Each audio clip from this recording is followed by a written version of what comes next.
तो ये परमात्मा का ऑपरेशन है। तो परमात्मा का जो प्रोसेस है, प्रोसीजर है, ऑपरेशन है, ये कंप्लीट होता है। इसमें कोई मीन मेख नहीं होती, कोई त्रुटि नहीं होती। वो जो कार्य करते हैं वो परिपूर्ण ही किया करते हैं। अब उन्होंने यूं काम शुरू किया है, उन्हीं के आदेश से, उन्हीं के वचन से सब कार्य शुरू हुआ है और ये पूरे विश्व में होगा।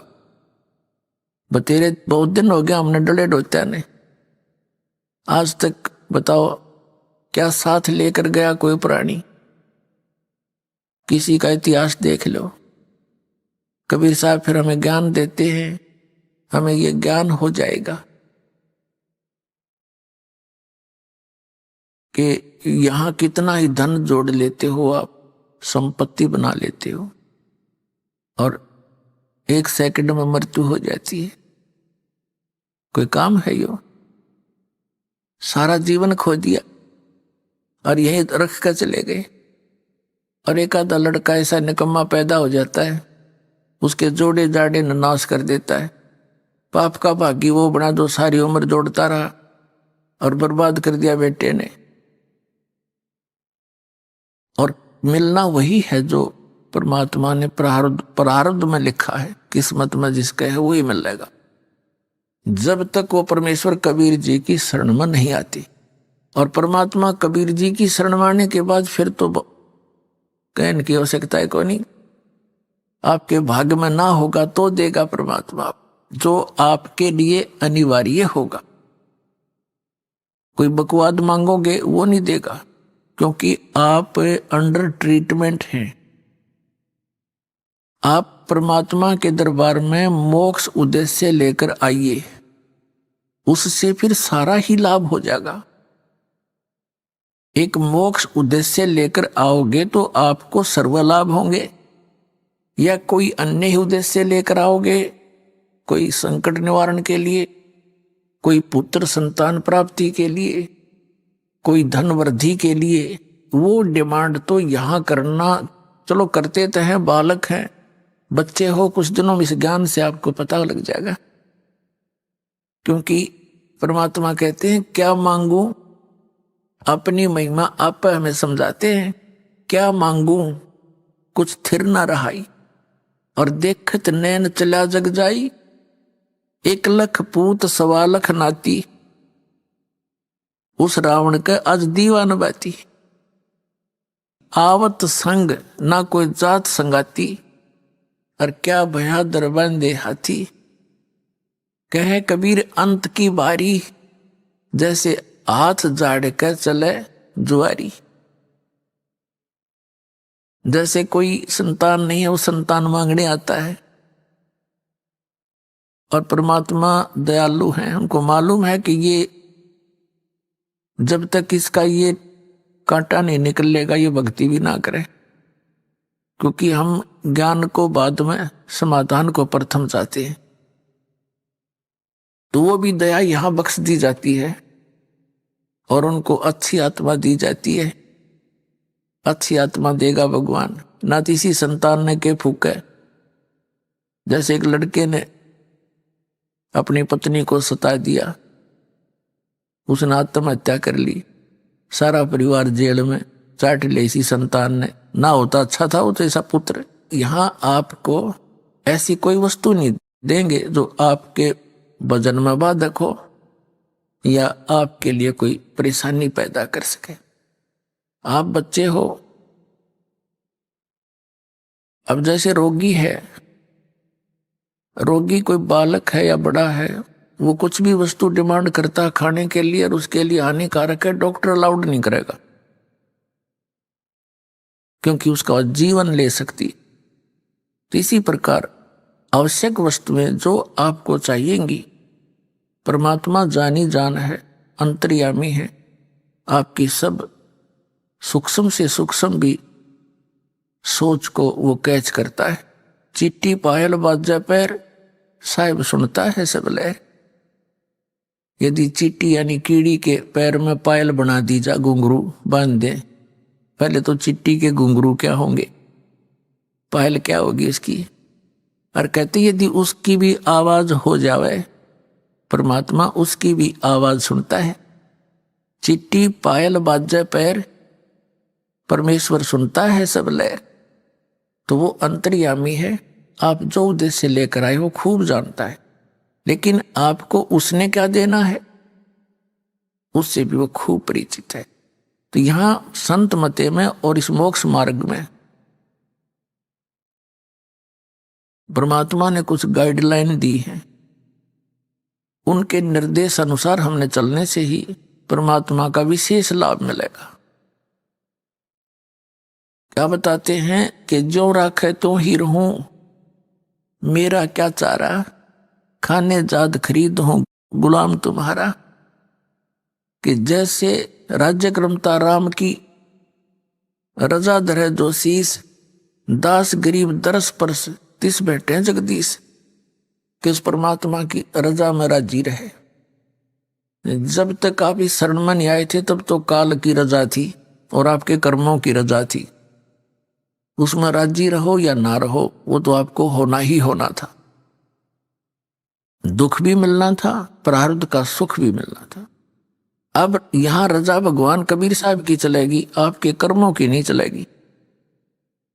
आपके कर्मों में आपत्ति है, संकट है, वो नहीं आने देंगे। फिर भगवान की आवश्यकता जन्य कर टूटेंगे और भक्ति भी करते रहे, फिर कौन पूछे भगवान को, क्या आवश्यकता परमात्मा की। तो पुण्यात्मा, अब आप उस परमेश्वर की शरण में आगे हो और आपका उद्देश्य होना चाहिए जन्म और मृत्यु के रोग का उपचार हो। यदि ये नहीं हुआ तो उसके बारे में बताते हैं,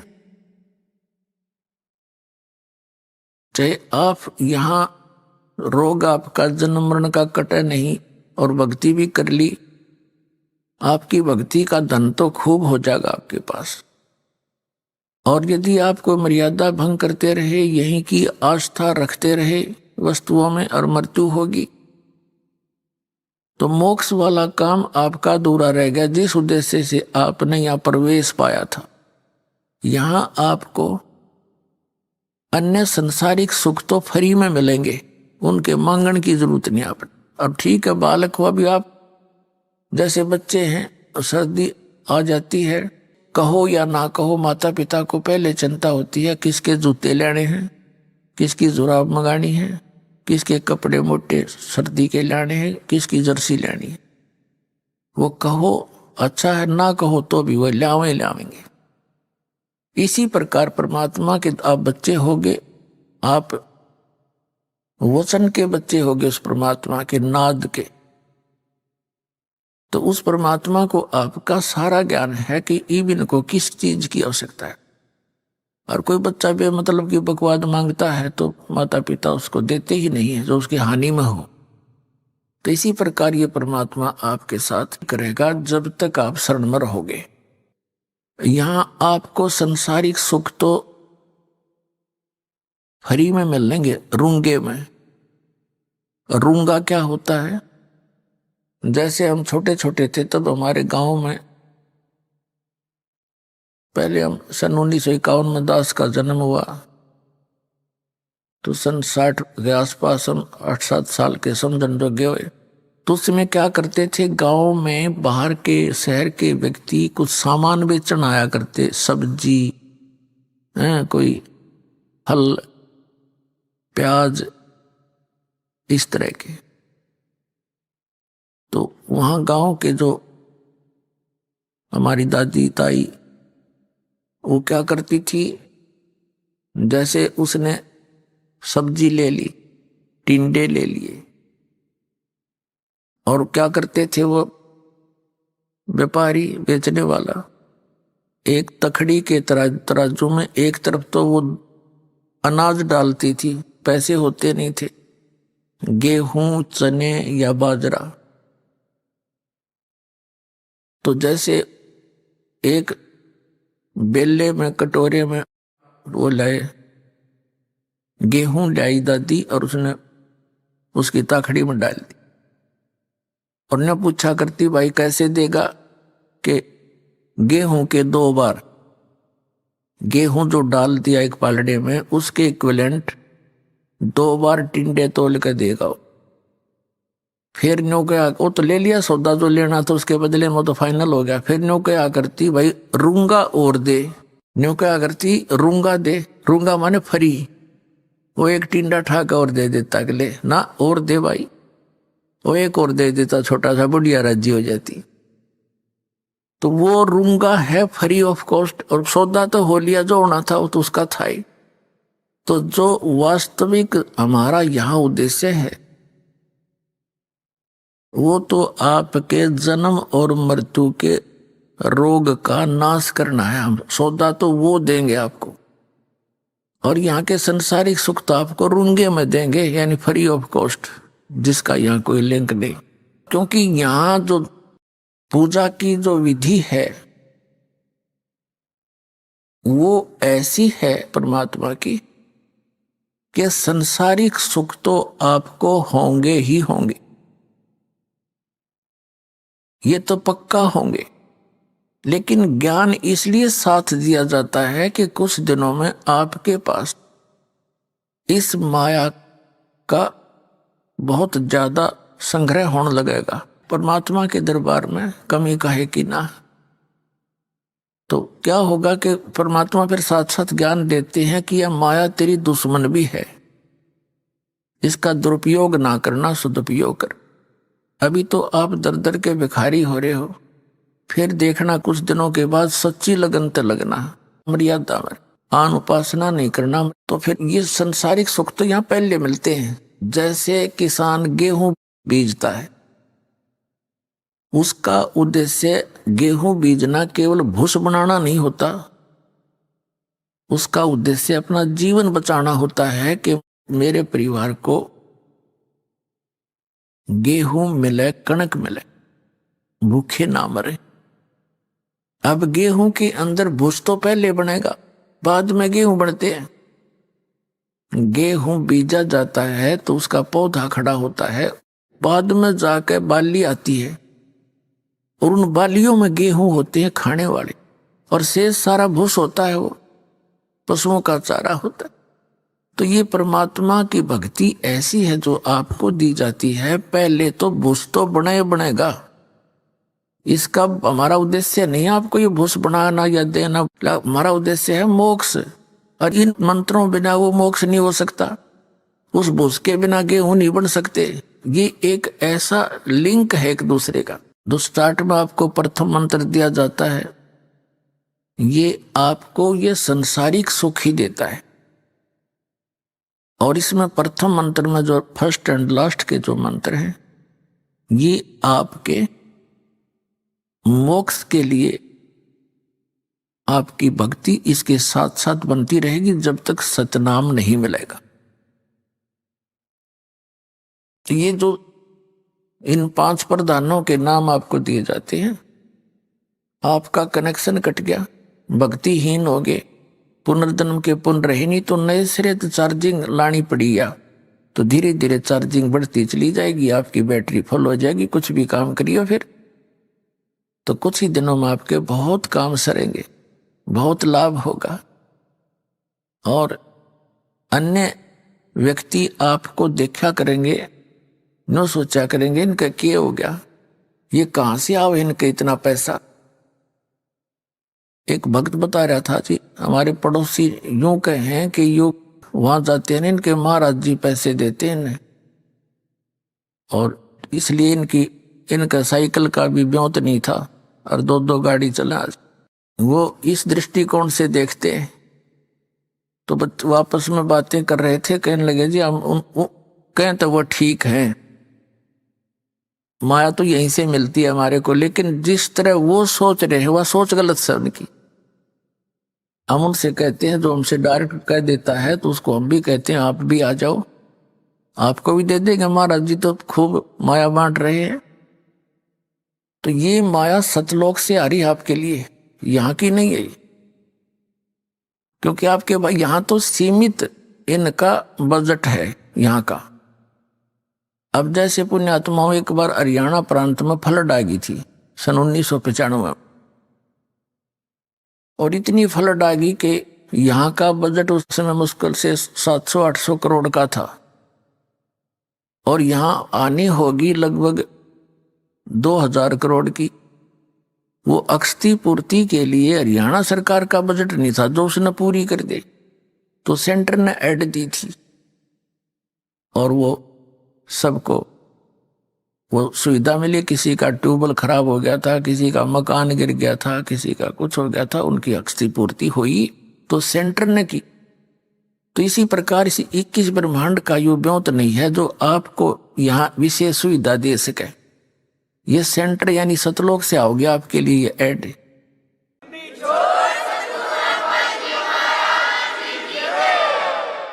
तो इस प्रकार आपने या तो चिंता छोड़ देनी चाहिए कि अब मुझे क्या मिलेगा क्या ना मिलेगा, लेकिन आप दूध के जले हुए हो, छाछ को भी फूकते हो बहुत दिनों तक, समय लगेगा, धीरे धीरे आपको विश्वास हो जाएगा, और विश्वास ये परमात्मा आपको करा देगा, क्योंकि आपको सुख प्रारंभ हुए और आपका विश्वास दृढ़ होने लगा। आपको लाभ मिलेगा जब आप नियम ठीक रखोगे।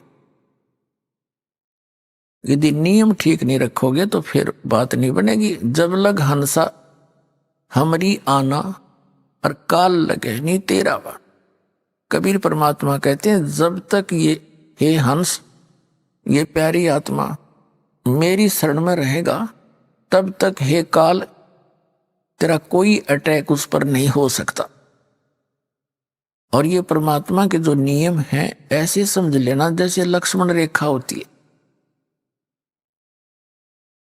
कौन कौन से नियम हैं? आन उपासना नहीं करनी, जो दास भक्ति बताता है इसमें सभी पूजाएं आ जाती है। इसके अतिरिक्त कोई और पूजा आप अपनी परंपरागत करते हो तो वो शास्त्र विधि को त्याग कर आपका मनमाना आचरण है। श्रीमद् भगवद गीता अध्याय नंबर 16 के श्लोक नंबर 23-24 में कहा कि अर्जुन, शास्त्र विधि को त्याग कर जो मनमाना आचरण करते हैं उनको न तो सुख होता है, ना उनको कोई सिद्धि प्राप्त होती है, न उनकी परम गति होती है। यूजलेस, फिर क्या फायदा डले ढोने का। और शास्त्र में कुल साधना कौन सी है? पवित्र वेदों में, पवित्र श्रीमद् भगवद गीता में, और पवित्र सूक्ष्म वेद जो कबीर परमेश्वर के द्वारा दिया गया अमृत ज्ञान सच्चिदानंद घन ब्रह्म की वाणी में जो भी साधना लिखी है, उसके अतिरिक्त जो भी हम साधना करते हैं, भक्ति करते हैं, वो शास्त्र विधि को त्याग कर मनमाना आचरण है। चाहे वो पुराणों से आपने लिया है, चाहे आपने किसी उपनिषद से वो भक्ति ली है, यदि वो इन परमात्मा के वेद और गीता से नहीं मिलती तो यूजलेस। तो ये प्रथम तो ये है कि आन उपासना नहीं करनी और पूजा नहीं करनी, जो हम दे वही करनी है। इसके विषय में कबीर साहब कहते हैं 100 वर्ष तो सतगुरु पूजा, एक दिन आन उपासी, वो अपराधी आत्मा फिर पड़े काल की फांसी। कहते हैं 100 वर्ष आपने अपने गुरु जी के द्वारा बताई हुई यथार्थ भक्ति कर ली और एक दिन आन उपासना कर ली, कहते तेने बैठा बैठा दिया, सारा काम बिगाड़ दिया, नामखंड हो गया, परमात्मा रूठ गया। परमात्मा रूठे पाछे फिर हमारे पास क्या रह गया? चाहे कितनी भक्ति कर ली हो, जिस उद्देश्य को लेकर चले थे वो उससे वंचित रह जाओ। फिर क्या बताते हैं? परमात्मा की शरण में आने के बाद आपके ऊपर किसी भी देवी देवता, भूत प्रेत, बहरो बैताल का कोई असर नहीं हो सकता। ये सत्कर मान लेना। चाहे को करके देख लियो, कितना कुछ कर लियो, हमने बहुत से प्रमाण भी बता रखे हैं आपको बहुत बार, जो यहाँ भक्त आते हैं जिनके ऊपर इन सियाने सप्टिया ने खूब करके देखा, कोई असर नहीं हुआ, उल्टे वही दुखी हो गए, तो उन्होंने स्वयं फोन करके बताया हमारे बच्चों को, हमारे भक्तों को कि भाई आपकी भक्ति अनमोल है, आज तक हमारे मंत्र किसी पर निष्क्रिय नहीं हुए थे, आप पर यह कारगर सिद्ध नहीं हुए और आप सही लगे हुए। तो पुण्यात्माओं, ये कोई बालकों का बताया मार्ग नहीं है। खुद धनी ने आके यो ज्ञान दिया अपने बच्चों को जो दास के पास उपलब्ध है।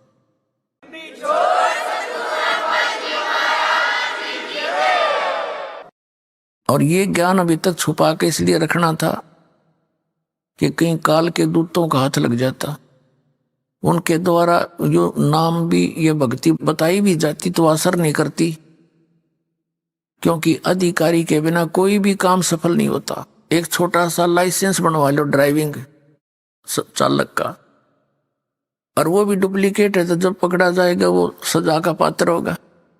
विदेश जाने का पासपोर्ट है, वो डुप्लीकेट, वो काम नहीं करे। और ये तो सतलोक जाने का पासपोर्ट, ये नकली जगह जगह ठग बैठे, मूर्ख बना रहे सारी जनता को, इनके पास वो वस्तु है नहीं और सबका जीवन नाश करते। तो जब यहां से जाते हैं तो बनाने वाला भी दोषी और बनवाने वाला भी। तो कबीर साहब कहते हैं, देखा देखी गुरु शिष्य बन गए, किया ना तो विचारा, और गुरु शिष्य दोनों के सिर पर काल ठोका पंजारा।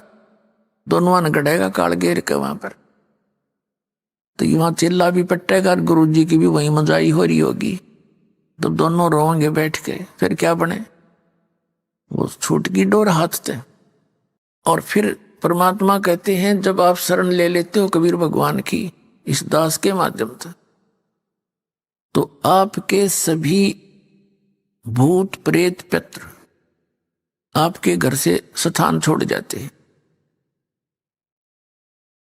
अब एक भक्त कह रहा था बुरी तरह, न बोले जी हम हमारे दूसरे चाचे ताऊआ ने परेशान कर रखे हैं। माँ भी क्यों कर रखे हो? कि जी हमारे पहले प्रेत बाधा थी, यहां से दीक्षा लेने के बाद वो हमारी प्रेत बाधा तो खत्म होगी।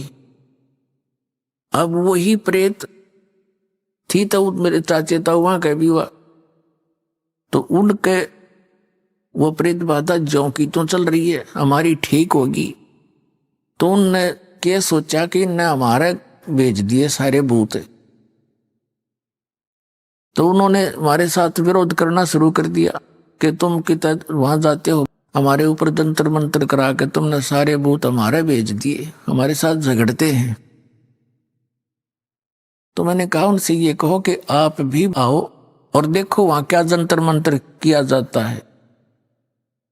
और इसका तो यही है कि जैसे आप जी ने दीक्षा ले ली, जैसे घर में मच्छर हो मच्छर,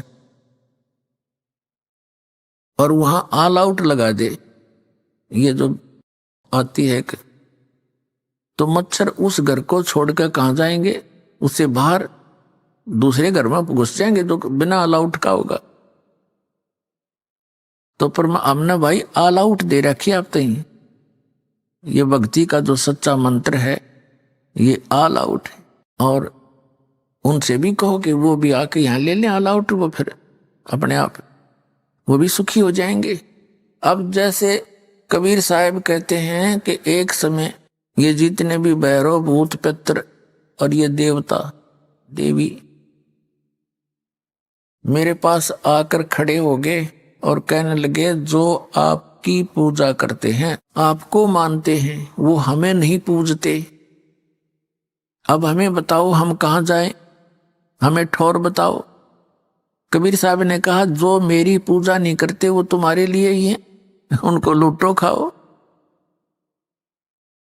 देवी देव ठाड भये हमको ठोर बताओ, जो मुझको पूजे नहीं उनको लूटो खाओ। जाओ तुम जो मुझे नहीं पूछते खाओ। और फिर मर्यादा है, बीड़ी शराब मांस तंबाकू सेवन, मदिरा सेवन, मांस आहार और दुराचार, भ्रष्टाचार, चोरी, डाके, ठगी, मिलावट, ये जुल्म नहीं करना। पुणात्माओं, जब भगवान प्रसन्न हो गया तो सब कुछ मिल गया, और परमात्मा रूठ गया तो सब छूट गया। तो सबसे पहले हमने ये डर कर रहना चाहिए कि भगवान रुष्ट ना हो। रूठो जग सारा, रूठो ना परमेश्वर हमारा, इन्हीं का है परम सहारा। हमने है भी इसी नहीं का, हमें ज्ञान नहीं, ज्ञान होने के बाद भी फिर हम जानबूझ के गलती करें तो ऐसा अनजान फिर भगवान नहीं कि फिर भी मदद करेगा? नहीं, इतना ज्ञान दिया जाएगा कि इंसान गलती नहीं कर सकता भूल के भी, ना चोरी कर सकता, ना जारी कर सकता, ना रिश्वत ले सकता। जहर दिखाई देगा, किसके लिए लेंगे? तो ये जो मर्यादा आप रखोगे, फिर परमात्मा की बरकत देखना। अभी हम अपने हिसाब से तो चल ही रहे थे, दूनी बिरान मट्टी करवा ली। अपनी जीव संज्ञा की सोच से तो हम चल ही रहे थे, कुछ भी लाभ नहीं हो रहा। अब इस दास के बताए अनुसार परमात्मा पर विश्वास करके देखो कुछ दिन, फिर देखियो आपको क्या क्या सुख होगा। आपकी जबान का थूक सूख जाएगा दूसरे को बताते बताते।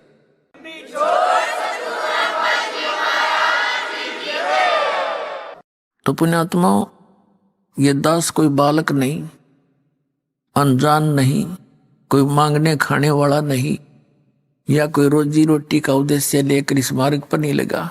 दास को 2 रोटी परमात्मा ने खूब दे रखी थी 2 समय की। जूनियर इंजीनियर इन इरिगेशन डिपार्टमेंट हरियाणा में दास नौकरी करता था, और भाग्य उदय हुआ परम संत स्वामी रामदेवानंद जी के चरणों की धूल मिली, एकदम जीवन बदल गया। जिस टारगेट को लेकर उद्देश्य लेकर जी रहे थे वो तो कति नकली दिखाई दिया। जो उद्देश्य था मूल इस मनुष्य जीवन का, उसको हमने पता ही नहीं था। उस परम संत के बताए ज्ञान से अंतःकरण में न्यारी रोशनी हुई, और फिर 17 फरवरी अमावस्या 1988 को दास को दीक्षा की भीख मिल गई।